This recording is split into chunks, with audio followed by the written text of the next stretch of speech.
Snow did not arrive gently in a medieval castle. It came like a slow invasion, first as distant grey clouds rolling over the hills, then as fine drifting flakes that seemed almost harmless. But within hours, that softness turned into a wall of white.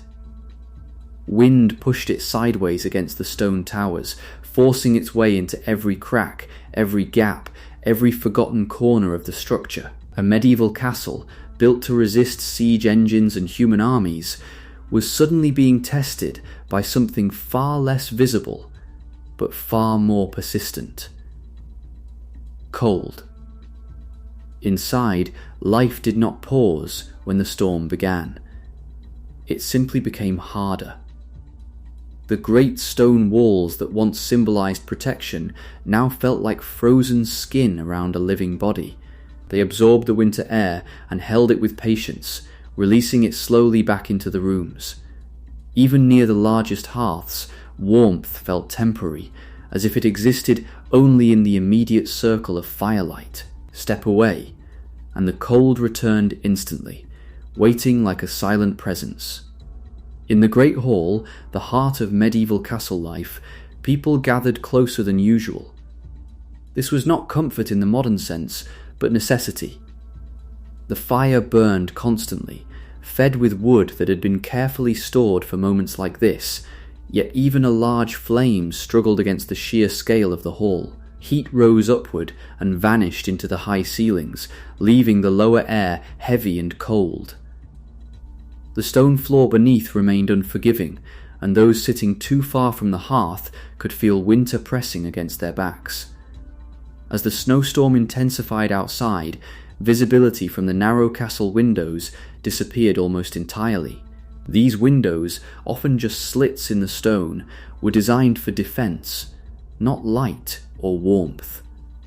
Through them, only motionless white could be seen. The world beyond the castle walls had become unrecognizable, as if it no longer existed. That isolation created a psychological weight. The castle felt less like a fortress and more like a sealed vessel in a vast frozen sea. Servants moved through corridors carrying torches and candles, their breath visible in the air. Every step echoed differently in winter. The usual rhythm of castle life slowed down, not because duties disappeared, but because everything required more effort. Water froze in containers unless brought near the fire. Food preparation took longer with stiff, numb hands. Even opening heavy wooden doors became a task that required strength and endurance. In the kitchens, survival was a constant calculation. Supplies were checked and rechecked. Grain, salted meat, dried vegetables, everything was measured against the uncertainty of how long the storm might last. There was no refrigeration, no modern preservation beyond smoke, salt, and time itself. Every meal was a reminder that winter was not just weather, it was a test of planning and restraint. Up in the sleeping chambers, the cold was more personal. Beds were surrounded by heavy curtains, not for decoration, but for survival. These fabric walls created small pockets of warmth that trapped body heat. Even so, the chill seeped in slowly.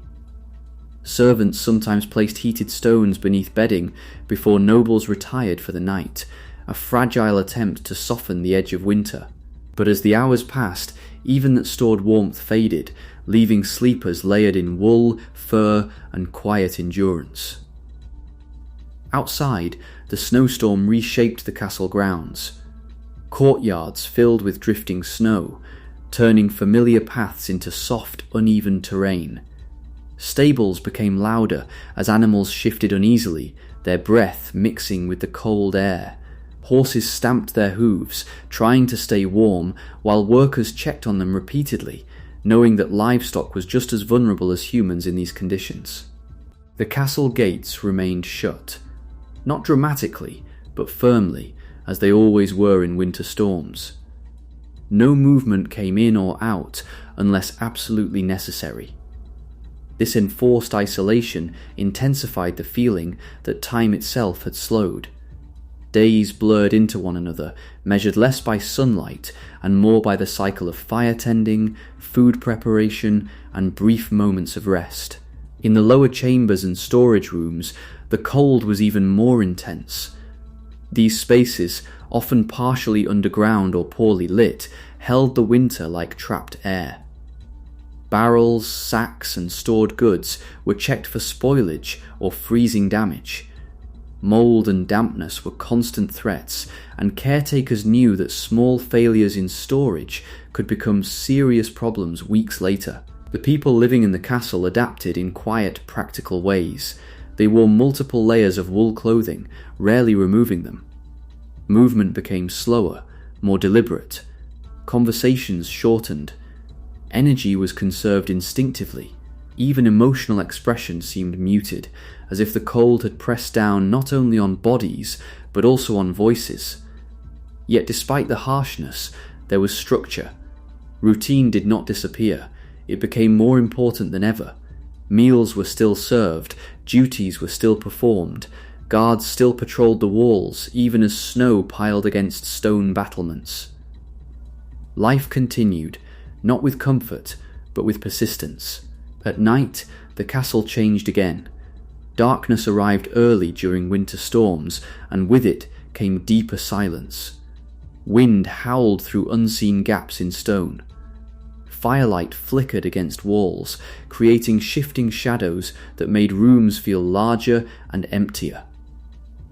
The sound of crackling wood became more noticeable, almost comforting in its consistency.